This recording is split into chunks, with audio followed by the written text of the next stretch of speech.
Bueno, pues vamos a informar muy poco.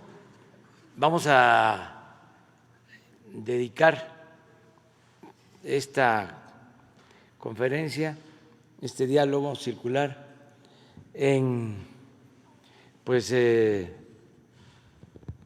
una sesión amplia de preguntas y respuestas. Nada más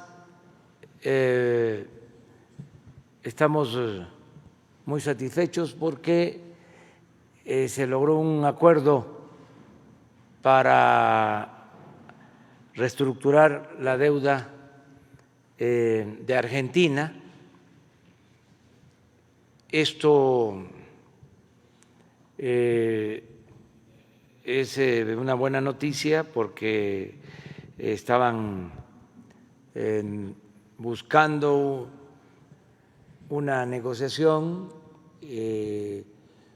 con el Fondo Monetario Internacional, también con los financieros, los poseedores de bonos.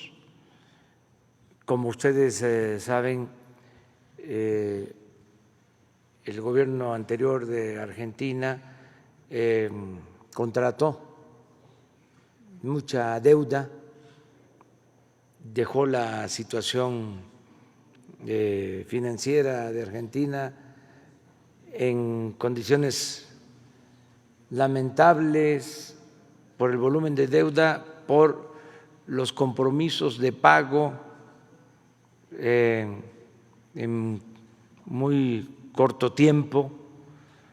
El nuevo presidente, Alberto Fernández, inició un proceso de negociación para no declarar la suspensión de pagos. Si se hubiese llegado a eso, a lo mejor se iba a generar inestabilidad en los mercados financieros internacionales y se buscó en todo momento un acuerdo, se dialogó y parece que fue favorable para Argentina, porque se ampliaron los plazos, hubieron quitas al monto de deuda y lo celebramos, de que no se haya optado por la suspensión del pago de la deuda. Esto es estabilidad, esto da mucha tranquilidad en los mercados, en lo financiero. Ayer me hicieron llegar este video, es el presidente de Argentina, a ver si lo ponemos. Quiero darle las gracias al Papa Francisco, que estuvo siempre, todo este tiempo, a nuestro lado, ayudándonos silenciosamente. Quiero darle las gracias a Andrés Manuel López Obrador, que cuando lo necesité estuvo a mi lado ayudándome. Quiero darle las gracias al primer ministro Conte de Italia, al presidente de España, Pedro Sánchez, al presidente de Francia, Macron, a la canciller Merkel, porque todos ellos estuvieron a nuestro lado cuando lo necesitamos en la negociación de esta deuda. Bueno, pues ahora sí, abrimos. ¿Les parece? Hombre, mujer, mujer, hombre. Empezamos contigo.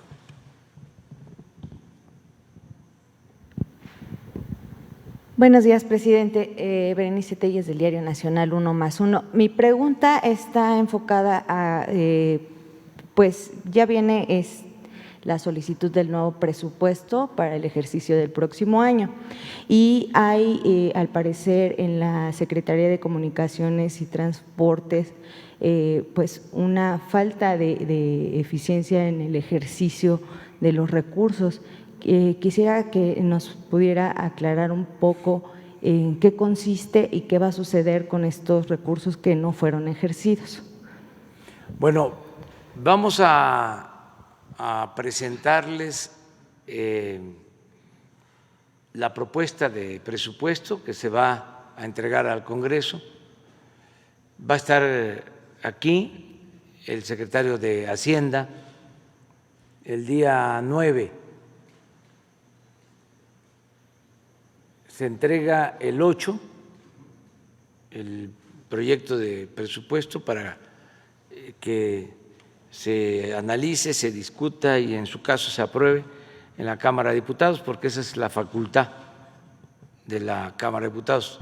En este caso es una facultad exclusiva de la Cámara de Diputados, no corresponde a la Cámara de Senadores. Entonces, se va a enviar el día 8, como lo establece la ley, y el 9, que es, ¿qué día? Miércoles, va a estar aquí el secretario de Hacienda. También vamos a informar sobre el avance en el ejercicio del presupuesto de este año. Se ha ido avanzando de acuerdo al programa, no hay subejercicio en los presupuestos aprobados, en este caso para comunicación. Estamos avanzando en las obras, todo el programa de mantenimiento de carretera está en proceso, la construcción de caminos, lo mismo. En el caso de dos obras grandes que tienen que ver con trenes, ya está pues a punto de que se reciba, que se entregue el tren en Guadalajara, incluso se piensa inaugurar en este mes. Ese tren llevaba mucha demora, un tren con demora, no estaba llegando a tiempo, pero ya se resolvió, ya está terminado. El tren Toluca, Ciudad de México, está avanzando, tiene presupuesto y se está trabajando, no están detenidas las obras. Y así en general, en el caso de las telecomunicaciones, lo mismo, pero informamos con tiempo. Sí, esto desmiente entonces la información que se publica el día de hoy con respecto a este subejercicio en esta secretaría. Entonces, no hay presidente. subejercicio. Muy bien. No,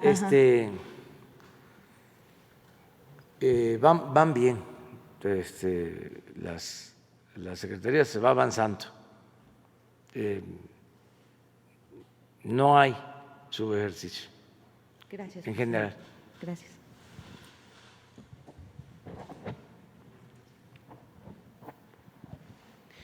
Gracias, buenos días, señor presidente. Primero que nada, bueno, Demián Duarte, de Pasión por los Negocios, Política y Rock and Roll Radio, Lobos FM de Sonora. Permítame felicitarle por su segundo informe de gobierno, un interesante documento. Yo, al igual que usted, creo que la infraestructura es el camino, así que bien, hay que invertir los recursos públicos en eso, en el desarrollo. Señor presidente, ayer en su informe usted en el tema de seguridad enfatizaba un tema que es muy sensible, el asunto de los feminicidios, y usted manifestaba que es un tema que está a la baja. Y de hecho, en el informe reciente que presentó el secretario Durazo el 20 de agosto pasado, se detallaba ahí que hubo 74 feminicidios en el mes de julio.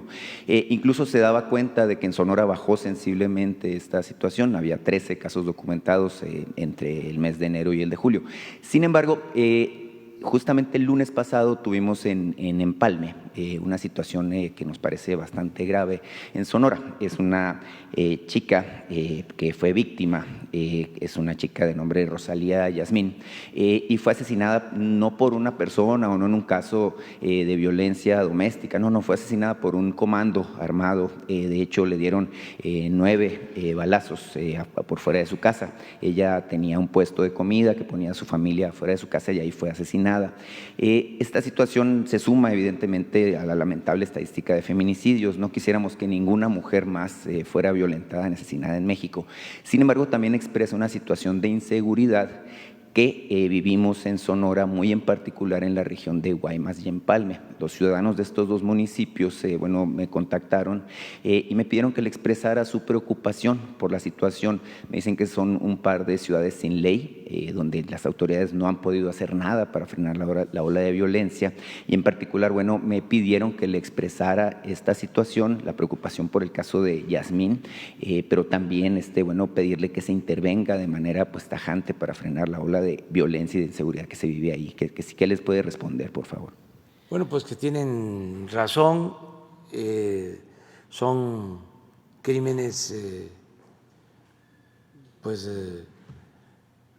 lamentables, no deben de suceder, crímenes mucho menos estos feminicidios. Estamos todos los días atendiendo el problema de la inseguridad, de la violencia. Lo que dije ayer, hemos avanzado en detener el crecimiento de la incidencia delictiva en casi todos los delitos, menos en 2, en extorsión y homicidios dolosos. Me gustaría a ver si pueden poner el último reporte de datos oficiales, lo que se informó ¿mande? Sí, el corte hasta el día 20. Van a ver ustedes que hay disminución en muchos. En el caso del feminicidio es muy poco, es la disminución, o sea, se ha mantenido. Si tomamos como antecedente noviembre del 18, desde que estamos en el gobierno. Entonces, casi en todos, repito, los homicidios ha habido disminución, menos en homicidios y en extorsión. ¿Por qué nos ha costado reducir el número de homicidios? Porque tiene que ver mucho con la delincuencia organizada y constantemente hay confrontación, enfrentamientos entre grupos, y eso nos aumenta el número de homicidios. Hay un porcentaje de todos los homicidios del país, del orden del 75% de los homicidios, tienen que ver con el crimen organizado. Y no es justificación Sí, esto es homicidio, no es justificación de ningún tipo, pero quedaron bandas, nos heredaron grupos con estructuras, como el caso de Guanajuato,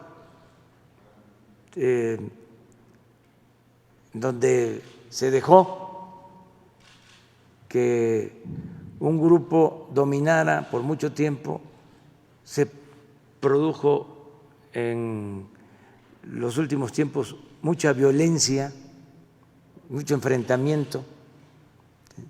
Ahora que se detuvo al dirigente de la banda, al jefe de la banda, de todas maneras sigue habiendo problemas. Ayer fue también el estado con más homicidios, Guanajuato. Ya no igual, ha habido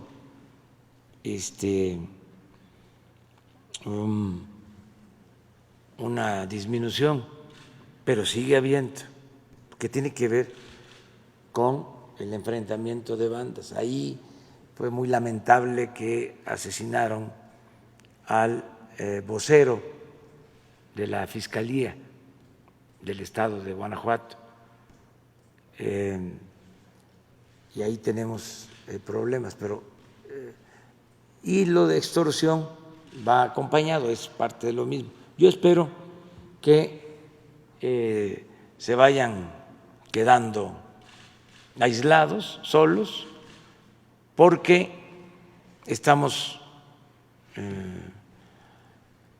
avanzando, cada vez hay más presencia de elementos de seguridad.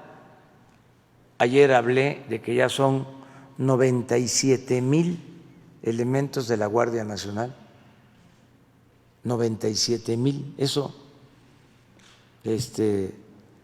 nunca se había visto.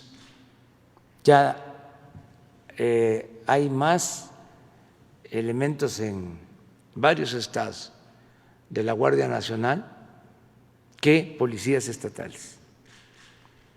O sea, esto desde luego está ayudando y va a seguir ayudando. Pero esto es, sí, esto es lo que tiene que ver con feminicidios, y esto es lo que informamos. Muy poquito la disminución, sigue habiendo desde luego, y vamos a seguir insistiendo. También a ver si hay un cuadro sobre los delitos en total, en general. Una gráfica para verlos todos. Robo a casa, habitación, robo a transeúnte, robo de vehículo, secuestro, o sea, y van a ver que sí hay una disminución en general del 30% en promedio, y no hemos podido disminuir más feminicidio. Sí, aquí están. Homicidio doloso, este es de un mes a otro, ¿no? Sí, no es así, es en el año.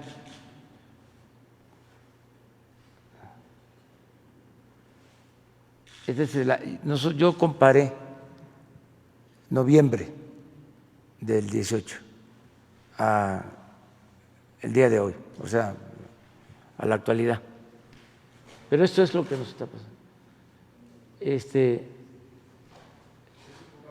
Robo de negocio 21 menos, violación 8.2 menos, robo total 22.5 menos, feminicidio 5.4 arriba de 19-20, por eso sale así. Con el primer semestre del… Sí. Y aquí, por ejemplo, extorsión está menos, pero si se compara como lo hice, de noviembre a la actualidad, está arriba. Secuestro, 40% menos. Entonces, pero tenemos que seguir adelante. Tengo confianza de que vamos a serenar al país, se va a disminuir la incidencia delictiva, porque ya no hay contubernio, no hay asociación delictuosa entre la delincuencia organizada y las autoridades. Está bien pintada la raya. Entonces, no hay ventas de plaza, no hay acuerdos, mucho menos lo que pasaba y que se está ventilando con el caso de García Luna. Eso ya no existe. Entonces, creo que vamos a avanzar hacia adelante. En el caso de esta muchacha que le comento que fue asesinada, bueno, ella había denunciado incluso pues a través de redes sociales, tengo entendido ante la autoridad, bueno, que 2 semanas antes la habían golpeado y le había robado un celular, al parecer la persona que está implicada en su asesinato. Entonces hay una sensación de zozobra entre los ciudadanos de estos 2 municipios en particular, Guaymas y Empalme, que se suma al hecho de que se supone o se asume que el comandante, que además es un asignado militar a Guaymas, pues hubo un audio que circuló de que pudiera estar en contubernio con grupos del crimen organizado ahí en esa región. En particular, bueno, la pregunta ahí sobre el tema muy particular es si se pensaría en reforzar la estrategia Sí, para esa zona. Seguro se está haciendo, se está haciendo. Lo está haciendo Alfonso Durazo, secretario de Seguridad, con la Guardia Nacional. Tengo información de que están atendiendo este asunto y todo lo que tiene que ver con los enfrentamientos en Sonora. Le quiero plantear otro tema, señor presidente. Está el tema de la renuncia del secretario de Medio Ambiente, Víctor Manuel Toledo, si ya se sabe quién lo va a sustituir. Se ha hablado de María Luisa Albores, como la nueva secretaria de Medio Ambiente, pero también esto me lleva a preguntarle sobre, Víctor Manuel dejó de hecho un tema muy importante en Sonora, que es el asunto de los derrames en el río Sonora en particular, de parte de la mina de Grupo México, Buenavista del Cobre. Pero relacionado también con el sector minero, pues está la anunciada desaparición de la subsecretaría de Minas, aparte de la desaparición de la subsecretaría de Gobernación, y seguramente habrá otras 8 que se confirmen en los próximos días. En el caso de la subsecretaría de Minas, ya incluso los empresarios mineros asociados en la Cámara Minera y los sindicatos mineros también han manifestado, inquietud, porque se sienten preocupados por la desaparición. Se percibe, de acuerdo con lo manifestado por ellos, que esto dificultaría la comunicación del sector minero, que usted sabe la importancia específica que tiene en estos momentos para la recuperación económica con el sector de gobierno. ¿Qué les responde al respecto? Muchas gracias, señor presidente. Bueno, pues es muy buena tu pregunta porque me permite informar que en efecto presentó su renuncia Víctor Manuel Toledo como secretario de Medio Ambiente. Él es una gente honesta, un profesional de primera, pero está mal de salud. Además, la actividad pública, el servicio público, produce estrés. Antes yo pensaba que el estrés era pues una exquisitez de la pequeña burguesía, pero no, sí existe.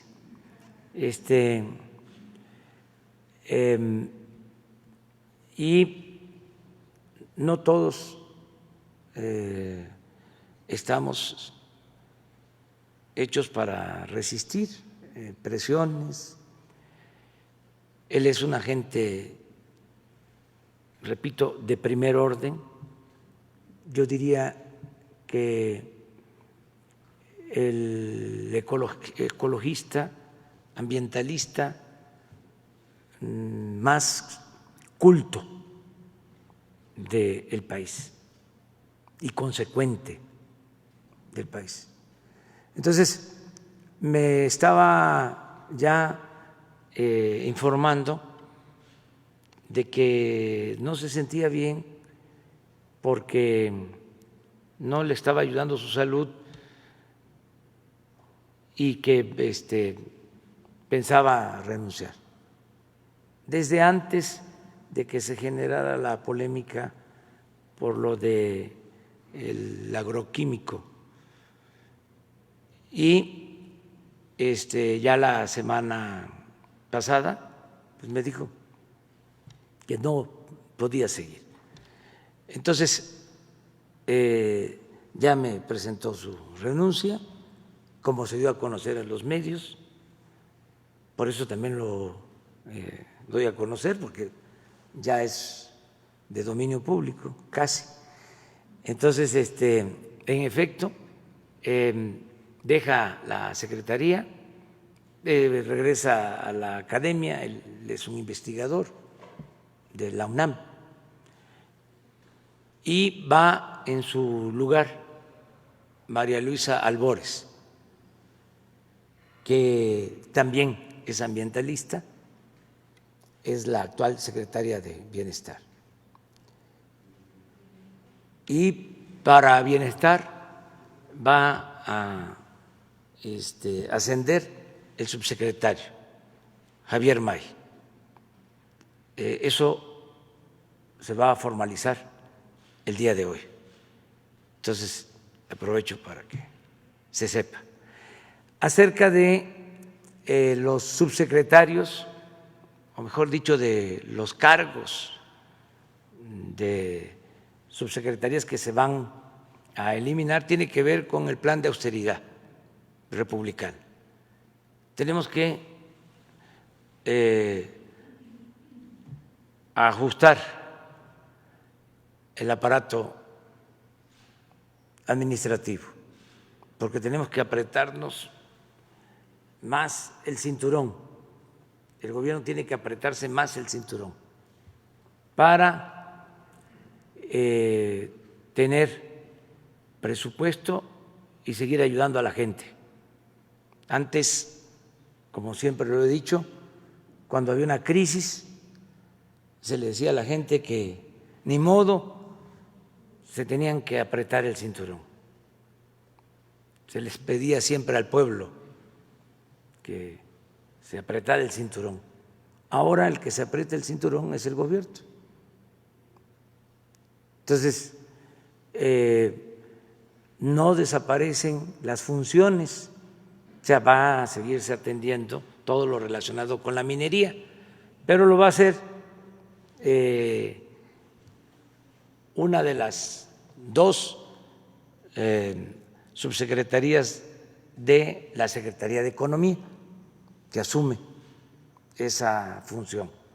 Entonces lo va a llevar a cabo.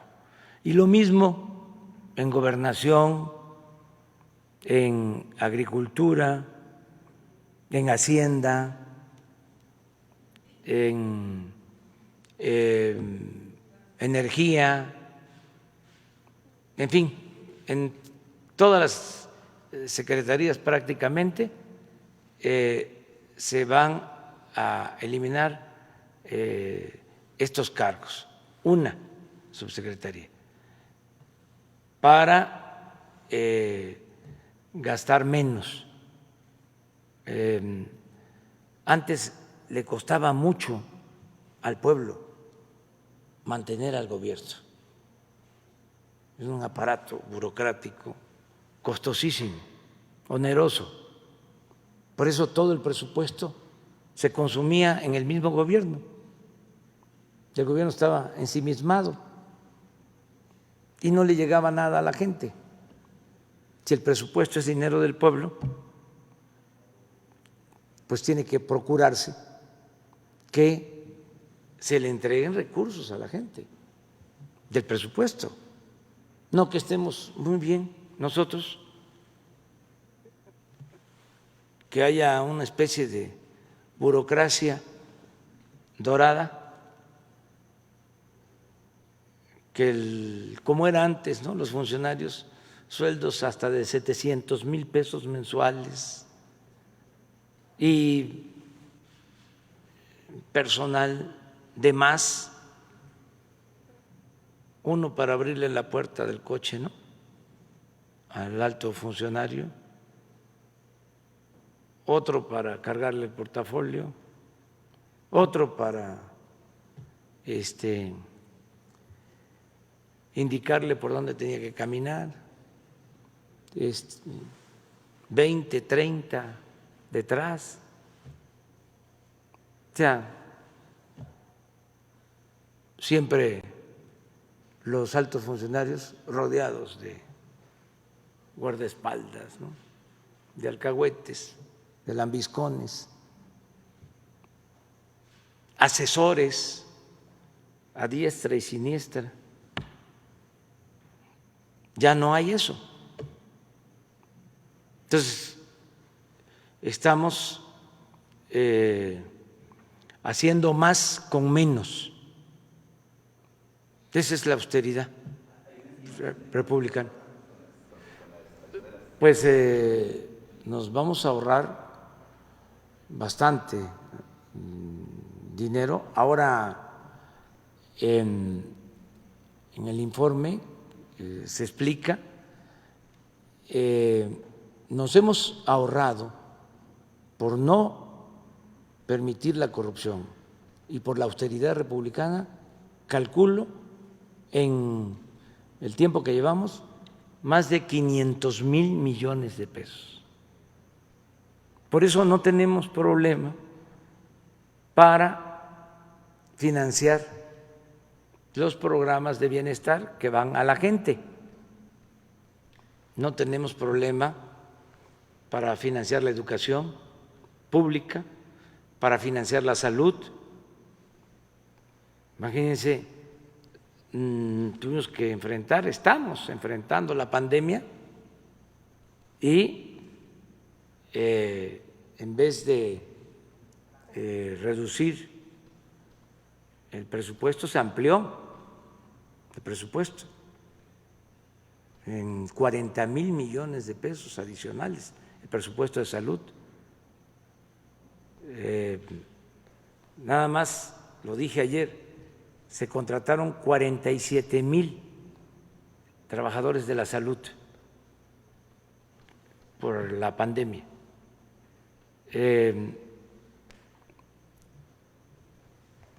Rehabilitamos y terminamos hospitales que habían quedado en el abandono y no se cobran las pruebas, no se cobra la atención médica. Todos los que han necesitado atención por padecer de COVID han sido atendidos de manera gratuita. Todo esto por el manejo austero del presupuesto. Si le hubiésemos seguido con el tren de gasto que se llevaba antes, pues no hubiésemos tenido presupuesto, o no se hubiese contado con presupuesto, o se hubiese tenido que pedir crédito, ¿sí?, seguir endeudando al país, y eso no lo hemos hecho.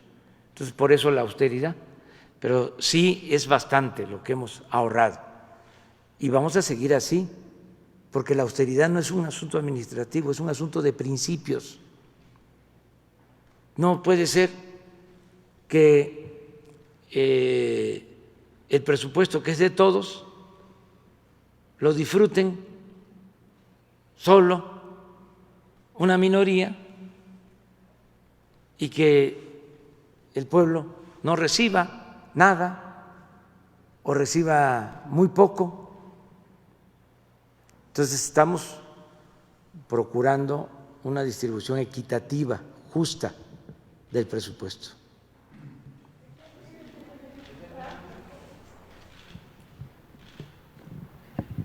Gracias, señor presidente. Sandra Aguilera, de Grupo Larsa Comunicaciones.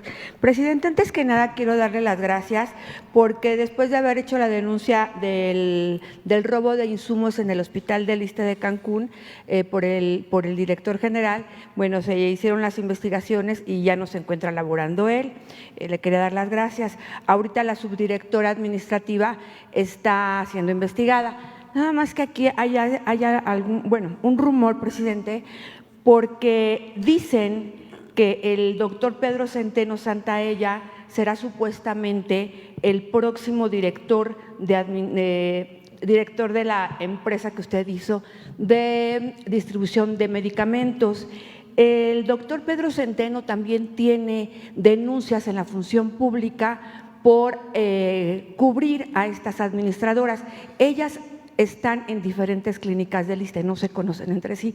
Sin embargo, han denunciado lo mismo, que son protegidas por el doctor Centeno. Quisiera preguntarle al respecto si es cierto este rumor que corre acerca de que va a hacer en lugar de David. Sí, él va a ser el encargado de la empresa distribuidora, el doctor Pedro Centeno.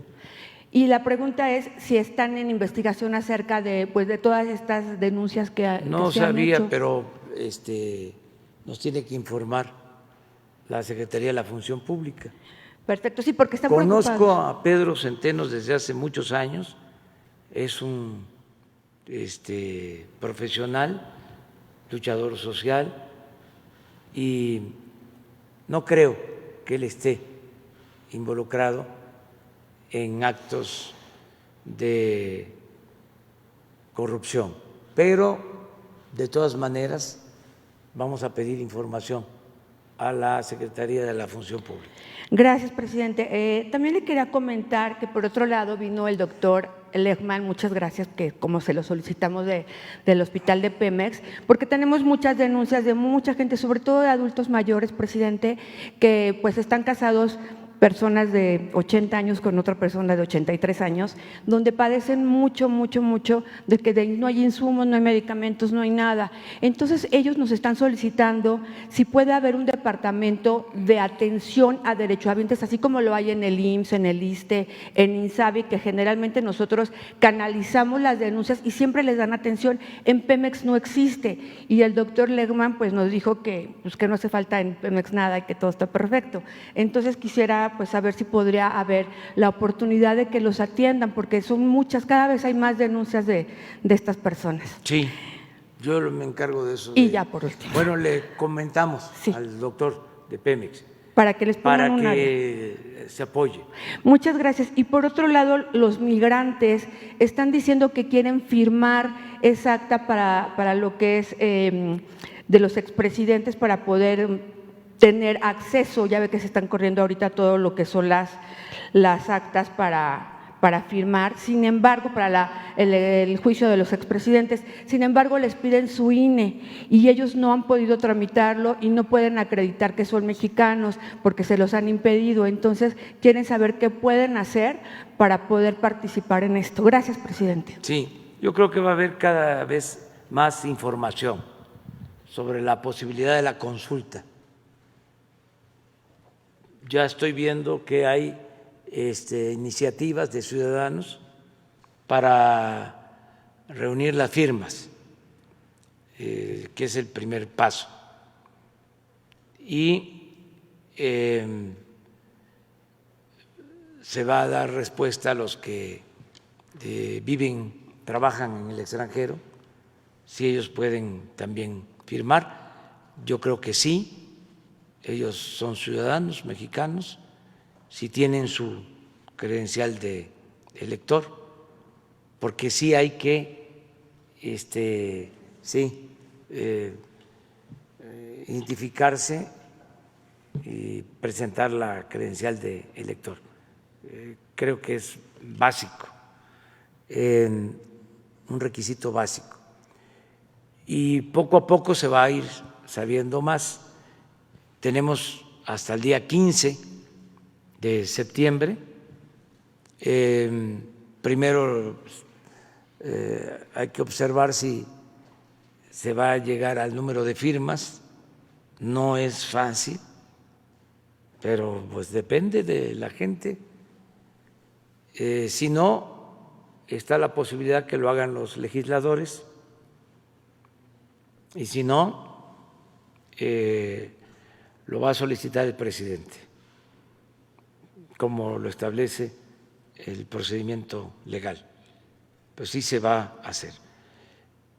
Esto también me sirve para que yo le pida al INE pues que se vaya preparando, porque sí va a haber esta consulta. Es muy probable, no sabemos así a ciencia cierta, pero es muy probable. ¿Y por qué le digo esto al INE? Porque leí unas declaraciones donde hasta me pareció extraño. Están ellos diciendo que es muy difícil de hacer una consulta. ¿Cómo? Si ellos son los que tienen que promover que haya democracia. Sí, sí, pero pues que también se ajusten, ¿no?, el cinturón y que hagan más con menos, que ahorren, pero no puede ser que sea por dinero, pues no puede condicionarse a que se va a requerir más dinero. Si la gente quiere que haya una consulta, porque en la democracia el pueblo es el que manda, el pueblo es el que decide, pues hay que hacerle caso a la gente, hay que hacerle caso al pueblo. Y si no les gusta a ellos, porque no estén de acuerdo, por alguna razón, pues no son los indicados para opinar sobre eso. Si son los jueces, si es el árbitro. También pues aprovecho para decir de que vamos a presentar nuestra queja ante el Tribunal Electoral porque el INE nos quita un mensaje en televisión, porque hablo del Papa Francisco, cuando el Papa Francisco es, además de líder religioso, jefe de Estado. Pero el colmo es que me llaman la atención porque hablo de conservadores, no les gusta que yo llame a nuestros adversarios, con todo respeto, conservadores. Entonces, ¿cómo les voy a llamar? Porque no son liberales, ¿verdad? Tampoco progresistas.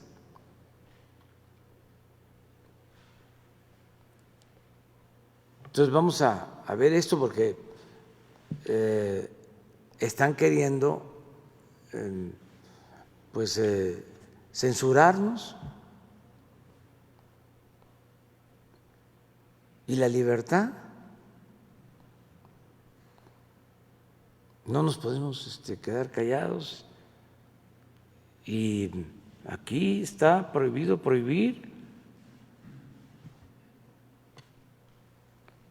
Libertad plena, así como nos cuestionan que nosotros tengamos también posibilidad de replicar. Entonces, ¿qué quieren? ¿Que no hablemos? ¿Que ya no haya estas conferencias? ¿Que no se garantice el derecho a la información? Entonces vamos a hacer caso. Ya se tomó la decisión de bajar el mensaje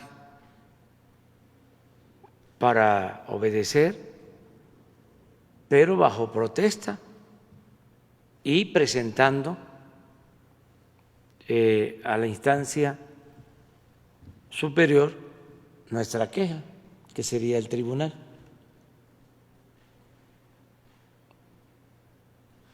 Aprovechando que sale el tema.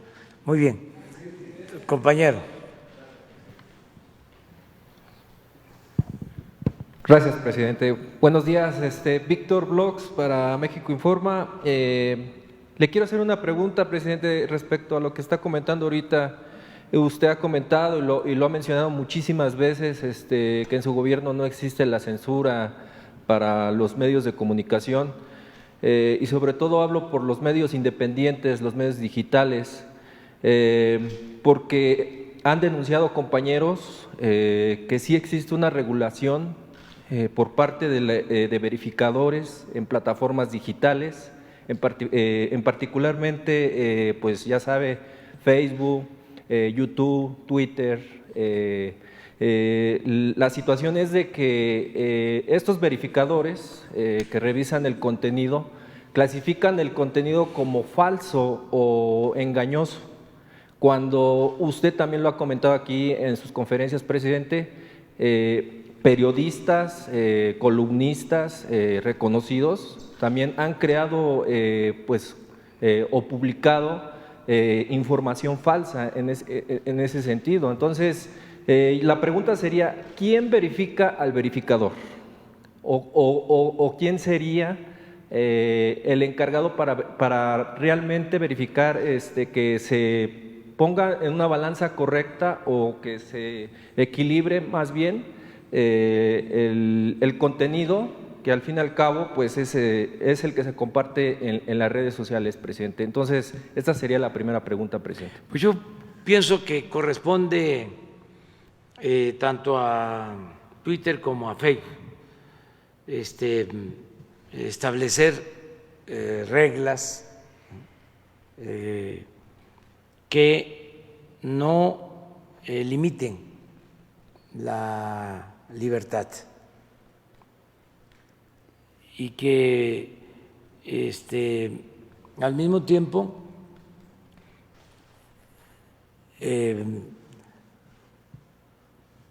se transparente quiénes son los que promueven ciertos programas o campañas en las redes y cuánto pagan. O sea, que se transparente el manejo del dinero, pero que no haya censura. Hay que seguir hablando de este tema porque no es Twitter, considero, mundial, o sea, no es la empresa global, sino que en cada país tienen sus gerentes y hay que ver quiénes son, qué hacen, a qué partidos están vinculados. Son libres para tener simpatías, pero al mismo tiempo no pueden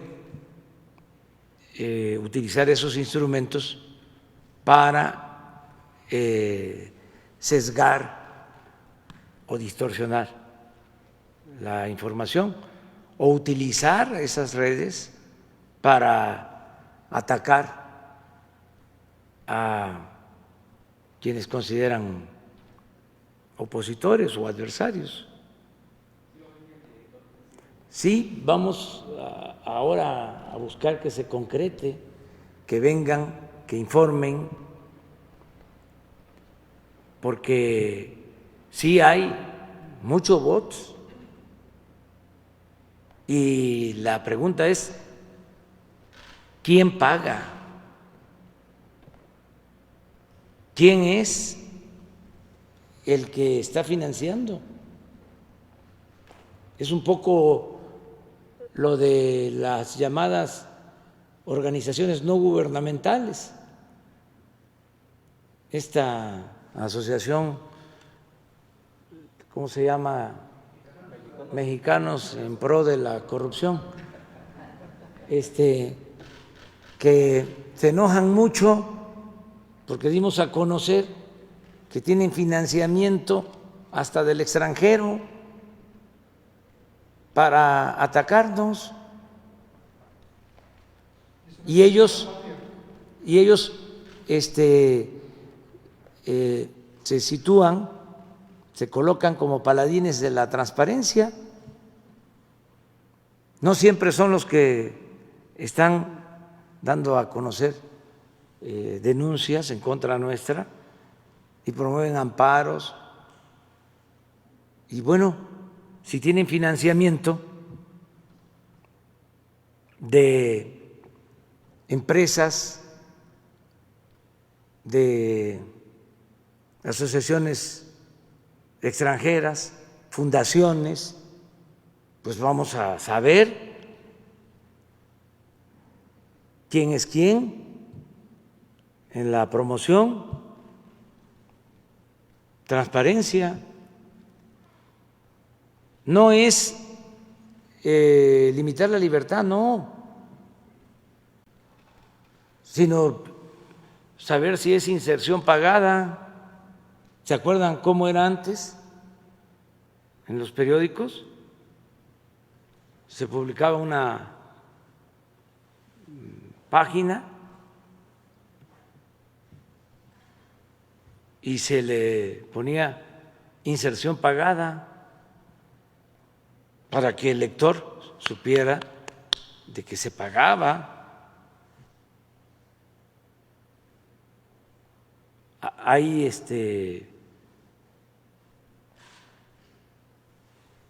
noticieros o programas en redes sociales que están financiados o que pagan para que se difundan en redes, pues hay que ponerle cuánto pagan. Eso es todo. Pero no censurar a nadie.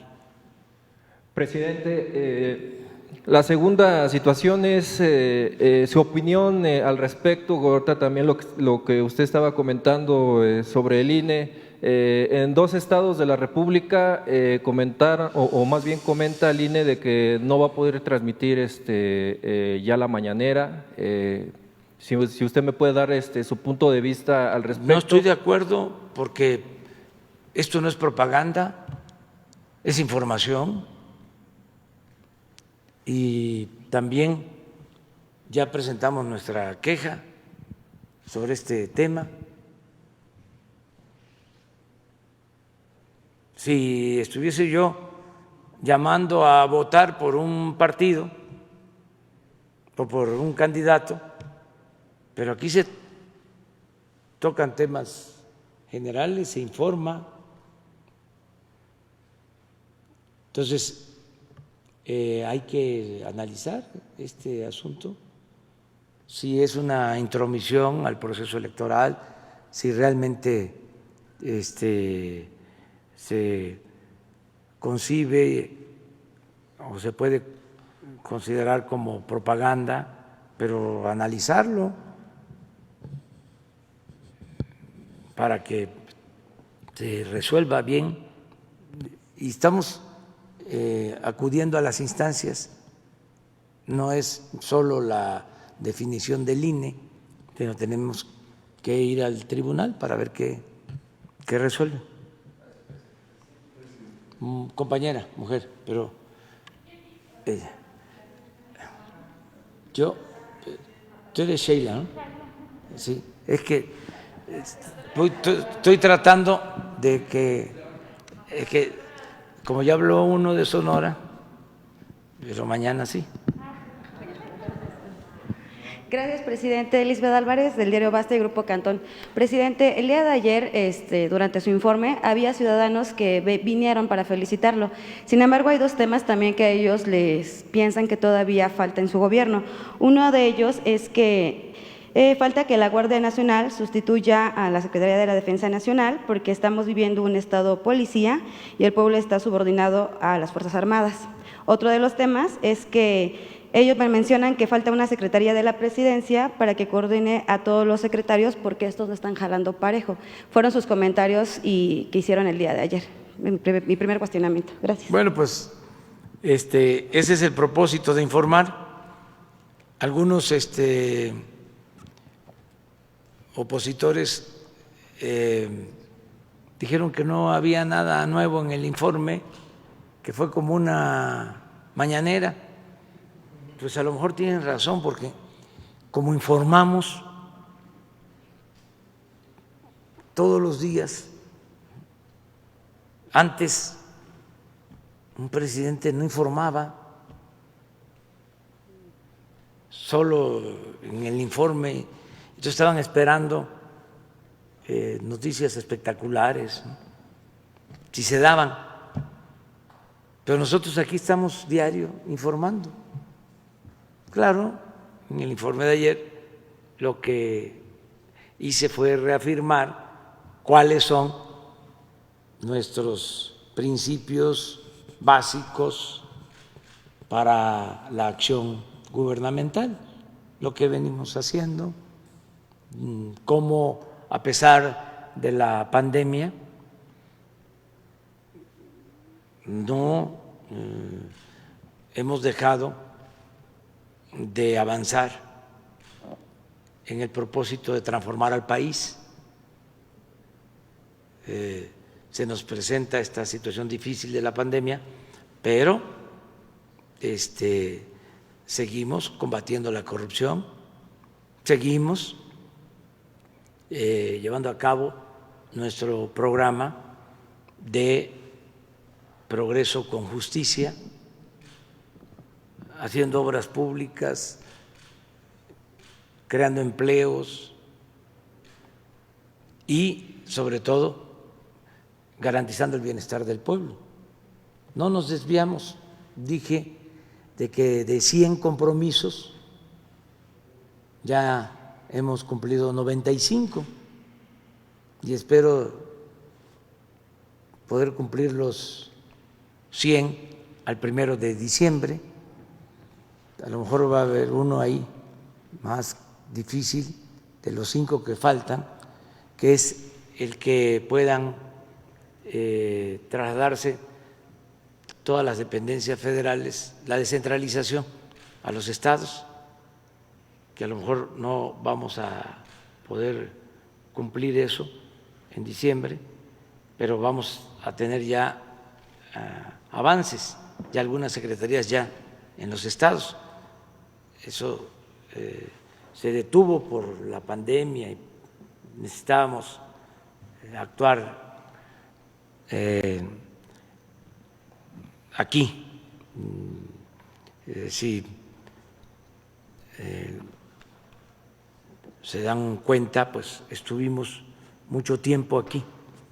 Yo incluso dejé de ir a los estados, a las giras de fin de semana, y nos congregamos en la capital, pero ya eso ya va a pasar, porque ya afortunadamente va bajando la pandemia. sus efectos más graves. Entonces, ya se ha ido informando, la Guardia Nacional está avanzando, nos está ayudando mucho la Secretaría de la Defensa, la Secretaría de Marina. Ayer les hice un reconocimiento a los dos secretarios, el de Defensa y el de Marina, porque son dos instituciones que han sido fundamentales. Nada más les comento de 4 cosas así.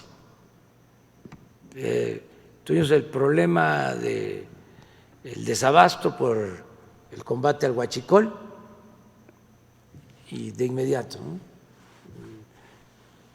para no tener problemas, se adquirieron más de 600 pipas para que no nos faltaran las gasolinas. ¿Y quién nos ayudó? La Secretaría de la Defensa. Manejan, operan las 600 pipas, ya no hay ningún problema de desabasto. Y además cumplimos el propósito de casi acabar con el huachicol, con el robo de combustible. ¿Quién nos ayuda? La Secretaría de la Defensa. 2, se toma la decisión de cancelar el proyecto de construir el aeropuerto en Texcoco y hacerlo en Santa Lucía, construir el nuevo aeropuerto Felipe Ángeles. ¿Quién nos ayuda? La Secretaría de la Defensa, los ingenieros militares. 3, viene la pandemia y desde el inicio les pido a la Secretaría de Marina y a la Secretaría de la Defensa, vamos con el plan DN3 en salud por primera vez y a reconvertir hospitales, y nos ayudan marinos y soldados. Y ahí están, como los médicos de hospitales civiles, de hospitales públicos y de hospitales también privados. Ahí están los médicos militares, los marinos, salvando vidas. ¿Cómo integramos a la Guardia Nacional si no es con el apoyo de la Defensa y de Marina? Entonces, le digo a la gente que se preocupa por que haya mucha participación de las Fuerzas Armadas, que no olviden que el soldado es pueblo uniformado y que actúa a partir de las órdenes que se dan desde arriba, que depende mucho de quién sea el comandante de las Fuerzas Armadas. Y ahora, con el apoyo de los dos secretarios, de Marina y de la Defensa, se ayuda al pueblo más que nunca, tanto marinos como soldados ayudan al pueblo, ellos son pueblo, ellos ayudan a sus semejantes y se respetan los derechos humanos. No se privilegia el uso de la fuerza, sino se respetan los derechos humanos. Y el que viola derechos humanos se le castiga, sea quien sea. Entonces, sí es muy importante la participación de las Fuerzas Armadas. Nos han ayudado muchísimo en la transformación del país. Y lo otro de que haya una Secretaría de la Presidencia, pues ese es mi trabajo. Yo eso es lo que hago. Yo coordino el esfuerzo de todas las secretarías. Estoy pendiente de todo. No soy muy dado a delegar. A ver, tú hazte cargo y ahí me informas. Cada 15 días, cada mes, ¿cómo vas? No, es casi diario. Bueno, el Gabinete de Seguridad se reúne diariamente con el Gabinete de Salud, diario, ahora con la pandemia. El secretario de Salud, el subsecretario de Salud, el director del ISSSTE, el director del Seguro, diario. Diario estoy con ellos. El caso de bienestar, todos los programas los evaluamos cuando menos una vez a la semana. Los proyectos de infraestructura, Tren Maya, Istmo, refinería, aeropuerto, una vez a la semana. Y estoy constantemente sobre eso para empujar al elefante y que camine. Pero ahí va caminando poco a poco. Presidente, una última pregunta. Derivado de la pandemia, hay personas con enfermedades crónicas. Tal es así que van retrasando las consultas en los hospitales.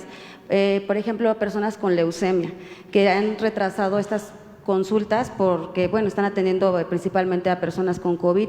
Se está viendo afectada su salud. ¿Qué se va a hacer ante este tema? Bueno, no todos los hospitales son COVID. Sí hay hospitales para atender enfermedades, más las urgentes, de modo que yo voy a pedir al secretario de Salud que les informe sobre eso, cómo está la atención en general de otras enfermedades que no son COVID, ¿sí? Cuántas consultas se dan en hospitales privados de acuerdo al convenio, ¿sí?, que se tiene con instituciones privadas de salud y cuántas consultas se están dando en el ISSSTE, en el Seguro, en la Secretaría de Salud, que no están relacionadas con COVID. O sea, cómo se está atendiendo a la gente en general. Sí, lo vamos a ver. Y luego sigue la compañía de atrás. Muy buenos días, jefe de la Nación, su servidor Carlos Pozos. Ahorita no estoy a la izquierda, estoy a la derecha. Reportero de la Molécula Oficial. Usted acaba de hablar precisamente del paquete económico 2021 que se entregará el próximo 8 de septiembre. Yo quisiera solicitarle si nos pudiera adelantar la proyección en cifras. ¿Qué proyección se tiene del PIB? ¿Va a crecer? ¿No va a haber crecimiento? ¿Qué tipo de cambio tiene contemplado el paquete económico? También quisiera saber cuál es el precio de la mezcla del barril en el paquete. Quisiera saber cuál es la plataforma de producción petrolera que se estima. Otro tema importante es qué tipo de inflación contempla el paquete económico y finalmente cuál sería la tasa de interés que contempla el mismo. Pues me estás pidiendo, ya es la carátula del paquete que se va a enviar al Congreso. Exactamente lo que estás preguntando es la carátula, es lo que va adelante. Nada más el PIB de Perú. Nada más, pero se está haciendo el ajuste, por eso tenemos hasta el día 8, ¿sí? Y el 9, ¿sí? Aquí se presenta, se te va a dar respuesta a todos esos planteamientos porque son los fundamentos para el nuevo presupuesto. O sea, se tiene que establecer ya parámetros, se tienen que establecer parámetros de crecimiento, ¿sí? De precio de la mezcla del petróleo mexicano, ingresos, ¿sí? Cuánto se contempla recaudar por IVA, por impuestos sobre la renta. Les puedo adelantar algunas cosas, que no va a aumentar la deuda. Les voy a adelantar algo, no van a aumentar los impuestos. Ya. Ok, señor presidente. Mi segunda pregunta. Usted el pasado 7 de abril hizo un llamado a los partidos políticos a donar parte de su presupuesto para la lucha contra el COVID. Ahora, ante el arranque del proceso electoral el próximo 7 de septiembre, ¿haría esa misma invitación a que los partidos o los representantes de los partidos de la oposición pudieran venir a visitarlo, estas fuerzas políticas, aquí a Palacio Nacional, para intercambiar puntos de vista ante el proceso electoral del 2021? Sí, miren, el presupuesto lo envía el Ejecutivo, pero hay poderes, entidades autónomas que elaboran su presupuesto con absoluta independencia y nosotros lo único que hacemos es integrarlo al presupuesto general y enviarlo a la Cámara de Diputados. Nosotros no podemos decidir sobre el presupuesto del Poder Judicial, no podemos decidir sobre el presupuesto del INE, no podemos decidir sobre el presupuesto de la Fiscalía General de la República. Sin embargo, le pedí al secretario de Hacienda que, con todo respeto a las autonomías, se les informara a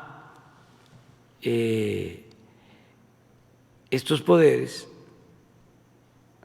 de la situación económica por la que se está atravesando y que de manera voluntaria se hiciera un esfuerzo para que estos organismos autónomos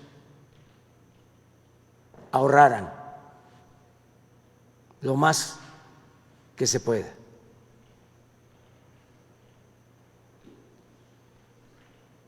Por la caída en la economía, por la crisis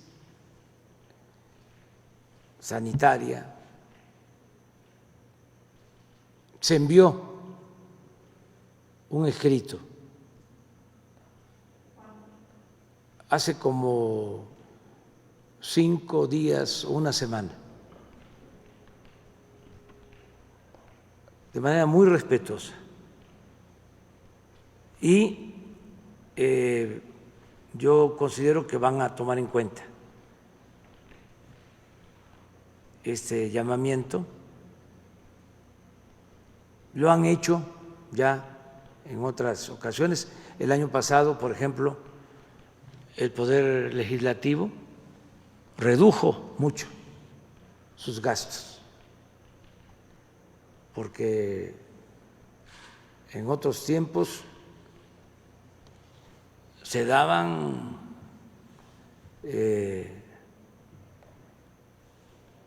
la gran vida o derrochaban. En la Cámara de Diputados, en la Cámara de Senadores, ha habido austeridad con relación a lo que pasaba en años anteriores. Entonces yo espero que esto se haga. En el caso del INE, son dos partidas, lo que tiene que ver con sus gastos de operación para organizar las elecciones, que ahí pueden ahorrar.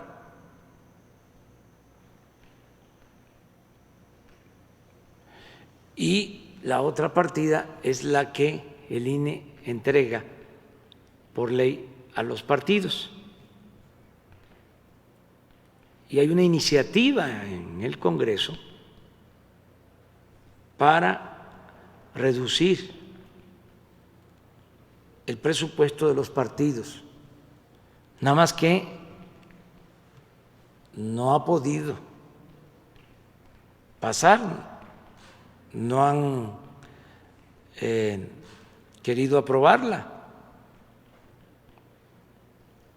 A lo mejor ahora se aprueba, porque bien podrían bajar hasta el 50% su gasto, los partidos. Vamos a esperar.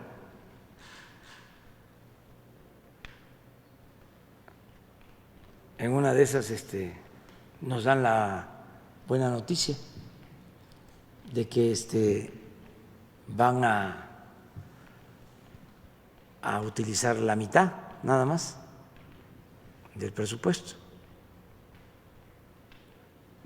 Finalmente, señor presidente, en un autoanálisis de su segundo informe de gobierno, ¿usted le ha dado al pueblo lo que el pueblo quiere o le ha dado lo que ha podido? Le he dado mucho. Yo creo que lo más importante es que le hemos dado. Hay gobiernos que dan, y ese es el nuestro. Y hay gobiernos que quitan. Así eran los de antes. Nosotros le damos al pueblo lo que es del pueblo, lo que por derecho le corresponde. Entonces, estamos aquí para eso, para apoyar al pueblo, para procurar garantizar la felicidad del pueblo. No tengo ningún problema de conciencia en ese sentido. Incluso es un timbre de orgullo poder decir que estamos ayudando a mucha gente. Imagínense si no va a ser un orgullo poder informar que en menos de 2 años aumentó el salario mínimo en 36%. ¿Cuándo? Por poner un ejemplo. Y otras cosas, muchas más. El que se haya elevado a rango constitucional el derecho a la pensión, por modesta que sea, es una ayuda para los adultos mayores. El que las niñas, niños con discapacidad, casi 1 millón, estén recibiendo pensiones. que 11 millones de estudiantes tengan becas. 11 millones. ¿Cuándo? Ayer hablaba de cómo los ecologistas que se callaron durante el periodo neoliberal y ahora nos atacan, no toman en cuenta que del 88 hasta el 2018, 30 años, de Salinas hasta la pasada administración, entregaron concesiones para la explotación minera por cerca de 120 millones de hectáreas del territorio nacional. Concesionaron el 60% del territorio nacional. Hay propietarios pequeños, ejidatarios, comuneros, que ni siquiera se enteraron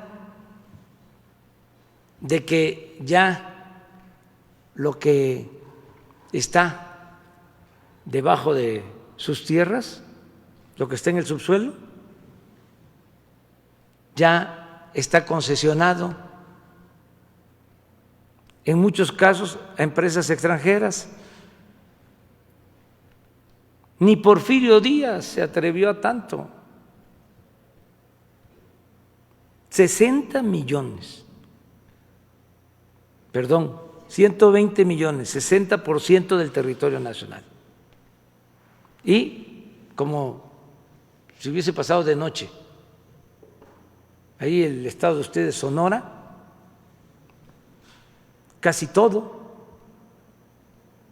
está concesionado. Casi todo.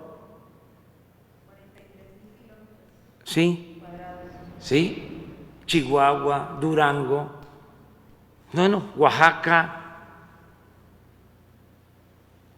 Entonces, nosotros no hemos entregado una sola concesión. Una sola concesión se ha entregado. Y entre otras cosas es, bueno, ¿y para qué vamos a seguir entregando concesiones? ¿Cuándo van a terminar, en el supuesto de que dedicaran esa superficie a la explotación minera, cuándo terminarían de explotar esas 120 millones de hectáreas? Nunca. Es eterno. Entonces, ¿para qué les dieron tantas concesiones si no van a poder explotarlas? Ah, para especular con esos títulos de concesión en el mercado financiero.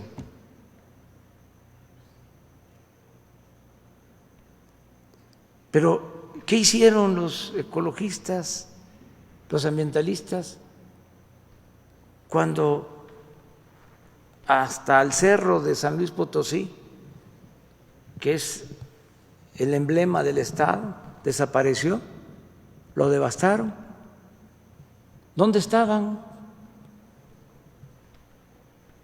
Ahora tenemos el programa de reforestación más importante del mundo. Estamos plantando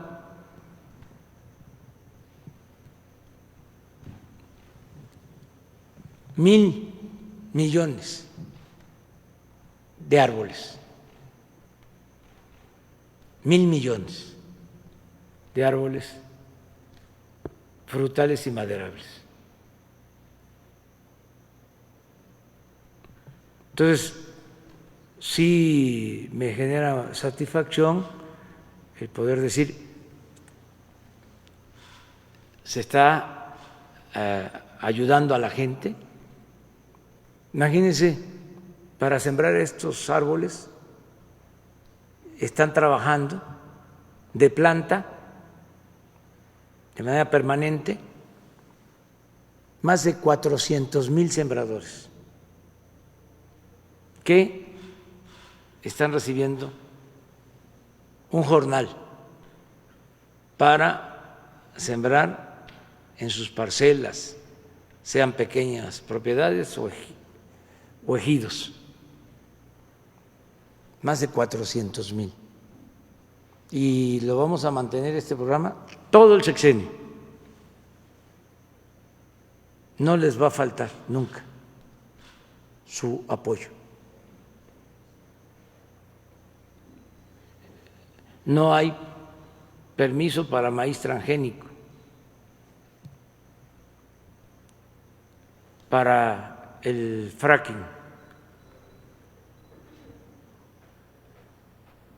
Cuidamos el agua.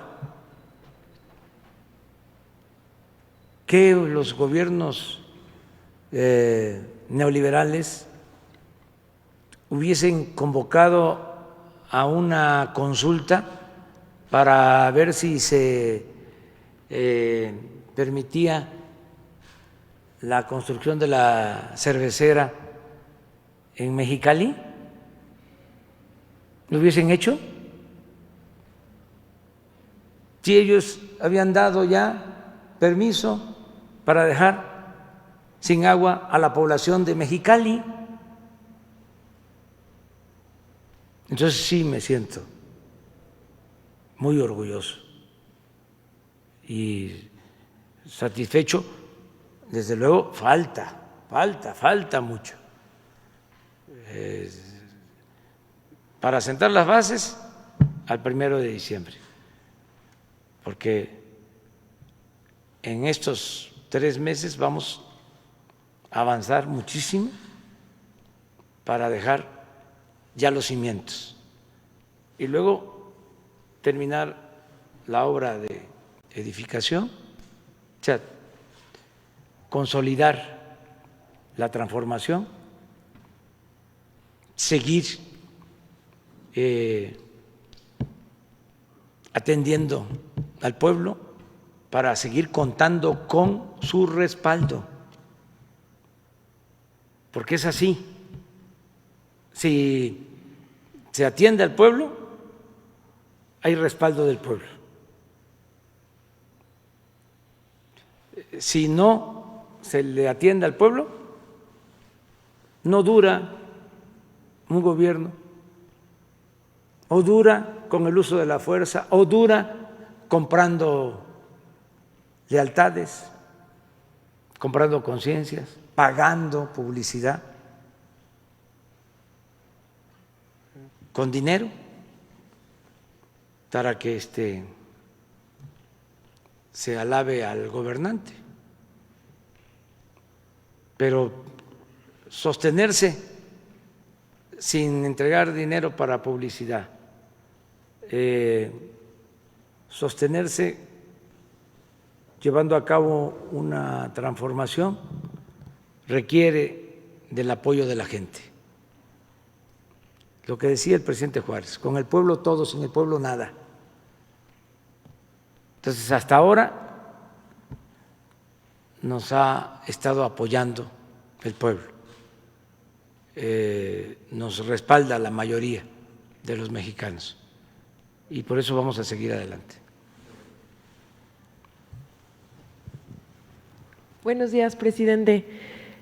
Ahorita acaba de decir que no habrá más impuestos, pero Morena en el Senado está pensando gravar las herencias y refrescos. ¿Usted opina que no debe Morena iniciar una discusión sobre progresividad fiscal? Yo creo que no deben de aumentar los impuestos en términos reales, o sea, para que se entienda. O sea, se va a aumentar lo que es inflación, pero no hay un aumento en términos reales. No debe de haber aumentos. Y en el caso de los refrescos y de productos industrializados y cigarros, alcohol, siempre se ha establecido como norma el aumentar los impuestos para que el gobierno tenga de esa forma dinero y pueda llevar a cabo campañas, ¿sí?, contra el alcoholismo, contra el tabaquismo, en este caso contra los productos chatarra. Yo no estoy de acuerdo con eso, porque no se puede traficar con la salud del pueblo. O sea, no es, a ver, dame, y así ya puedes vender tus productos. No estoy de acuerdo con eso. Yo creo que el gobierno tiene que hacer campañas de orientación nutricional como parte de su acción en lo fundamental, sobre todo en lo que tiene que ver con la salud, que se oriente a la gente de no consumir productos chatarra con excesos de azúcar, de sal, de químicos. Nosotros tenemos esa campaña y va a ir a fondo, porque eso afecta a la salud del pueblo, sobre todo en el caso de los niños, y enfermedades como diabetes, como hipertensión, la obesidad, tiene que ver con eso. No del todo también, porque no hay que ser extremistas. Hay esas enfermedades, muchas enfermedades de esas crónicas, la hipertensión, la diabetes, son hereditarias en buena medida, pero se agravan con la mala alimentación, con el no hacer ejercicio, con no bajar de peso. Entonces, se puede prevenir mucho.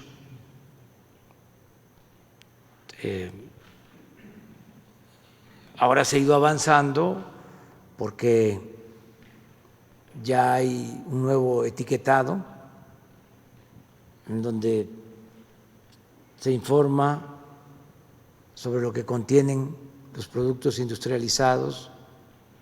Eso lo considero más importante que estar grabando y grabando y grabando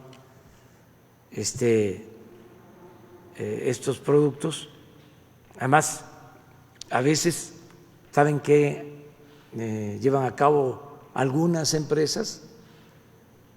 Que cuando se dan los aumentos de estos impuestos, inmediatamente ellos le agregan algo más, aprovechan el viaje, pues, y le echan la culpa al gobierno. Si un refresco valía $1, estoy hablando de mis tiempos, mis tiempos, lo más que tomábamos en mi pueblo, cuando empezaron las bebidas industrializadas, eran las gaseosas, que se hacían de manera artesanal. Pero bueno, imaginemos que es $1 y aumenta el impuesto 20 centavos. Entonces ya costaría el refresco 1.20. Sí, pero no lo van a vender en 1.20. No todos no puedo generalizar, pero sí aprovechan el viaje para venderlo en 1.40. Y entonces, ¿quién fue o por qué? Pues es que aumentó el impuesto. ¿Cuándo lo hacían? Exactamente en esta temporada de fin de año que se va a aprobar la ley de ingresos, siempre a finales. Entonces, por eso para enero, arriba los precios.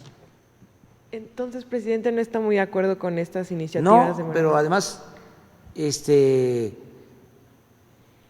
con todo respeto, si es el Senado, pues hasta que llegue la ley de ingresos, podrían ellos plantearlo.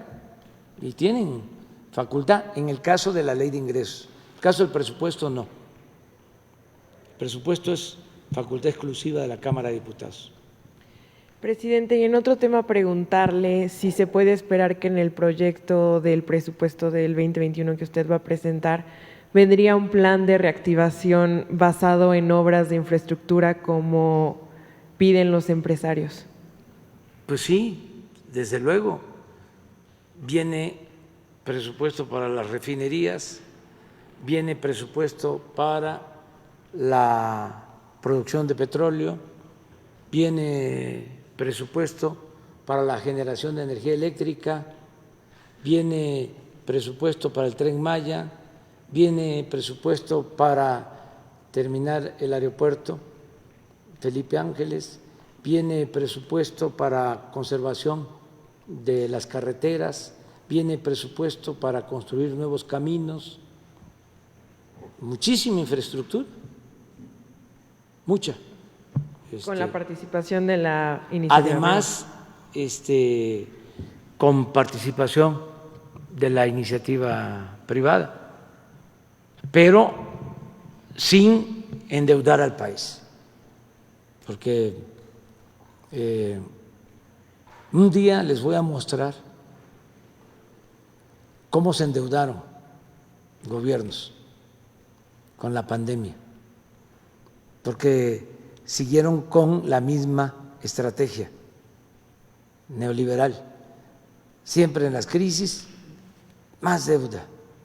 Eso era lo que me pedían algunos, que se endeudara el país. Les voy a mostrar aquí cuánto se endeudaron los países europeos, cuánto se endeudó Japón, cuánto se endeudó Estados Unidos y cuánto es nuestra deuda, para que vean que la estrategia nuestra fue muy responsable, prudente. Si les hubiésemos hecho caso, entonces sí no podría yo garantizar el bienestar de la gente, del pueblo, porque más deuda es más pago de intereses de deuda, menos dinero para la gente, más dinero para pagar el servicio de la deuda. Entonces, además, el caso de Estados Unidos, con la pandemia, le meten pues hasta 25-30% del Producto Interno de Estados Unidos. Aumentan su deuda 30%, 40%, Japón igual, Alemania 20-25%. Pero son países que tienen más fortaleza económica que nuestro país. Aplicar esa receta que aplican ellos, que desde mi punto de vista ni siquiera ellos deberían de hacerlo, ¿sí? Aplicarla en México, pues es aniquilar al país, es hipotecar por completo el futuro de México, de las nuevas generaciones, no dejarles nada. Y hubieron países europeos que no tienen el mismo nivel que Alemania o que Japón o que Estados Unidos y se endeudaron, y yo les comentaba, con todo respeto, que cuando regresaban los jefes de Estado, después de estar haciendo gestiones en la Unión Europea para obtener créditos, les aplaudían porque habían conseguido deuda. Claro, no le aplaudía el pueblo, sus allegados, como que ya con esa deuda, con esos nuevos créditos, se iba a resolver el problema. No, ya, pues no han salido de la crisis. Al contrario, van a complicarse más su situación económica con esa estrategia. Entonces, México, lo dije ayer, es de los pocos países que optó por una estrategia distinta. Ya no es deuda para darle a los de arriba, porque si llueve fuerte arriba, gotea abajo. No, no fue deuda, fue apretarnos el cinturón, austeridad y apoyar abajo de manera directa, con, lo voy a seguir diciendo, la bendición que significa el aumento en las remesas, lo que envían nuestros paisanos a sus familiares. Ayer que estaba hablando de cómo han aumentado las remesas, di un dato, van aumentando en 10% las remesas con relación al año pasado. Y ayer el Banco de México dio el dato de julio, y exacto, de acuerdo a nuestros cálculos, las remesas creciendo. El dato del Banco de México de ayer con relación a lo que llegó de remesas en julio. Entonces esto nos está ayudando mucho. Imagínense otro dato, las tiendas que venden productos básicos, Chedraui, Soriana, otras, para no hacer publicidad a tantas tiendas, han vendido en este tiempo casi 10% más que el año pasado, que el mismo periodo del año pasado. 9.5 en términos reales de aumento en las ventas. ¿Qué significa esto? Que no se nos ha caído el consumo. Entonces, van bien las cosas. Bueno, muchas gracias. Nos vemos mañana. Como hoy fue pura sesión de preguntas y respuestas, mañana y allá, ¿de acuerdo? 3 y 4. 5, tú tienes tiempo que no te damos la palabra. 6. ¿De acuerdo? Nos vemos.